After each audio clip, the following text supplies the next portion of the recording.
தற்குறின்னு சொல்லாதீங்கடா. ஆமாம், 2021 உங்களுக்கு ஓட்டு போட்டவனில் கால்வாசி பையன் விஜய் ரசிகன் தான். ஆமாம், அதை நினச்சி பாருங்கள். அப்போ அவனை எப்படி நீ தற்குறிங்கிற? என்ன இப்போ விஜய் வந்து சனிக்கிழமை மட்டும்தான் வராருன்றீங்க, தப்பாக பேசுகிறாருன்றீங்க, அவருக்கு அரசியலே தெரிலன்றீங்க, 10 நிமிஷம்தான் பேசுகிறாருன்றீங்க, லேட்டாக வராருன்றீங்க. இப்படி இருந்தே அவருக்கு அவ்வளோ ஆதரவு. நீங்கள்லாம் பிரியாணி பொட்டலத்துக்கும் 200 பணத்துக்கும் கூட்டத்தை கூட்டுறீங்க. அவருக்கு வர்ற கூட்டம் என்ன பிரியாணிக்கும் 200 எதிர்பார்த்தா வருது? தானாக சேர்ந்த கூட்டம்டா. இதெல்லாம் கொஞ்சம் புரிஞ்சுக்கோங்கடா.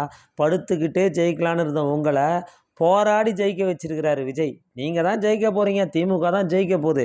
ஆனால் பாவம், அடுத்த 4 மாதம் உங்கள் தூக்கத்தையே தொலைக்க வச்சுட்டாரு விஜய். இதுதான் உண்மை.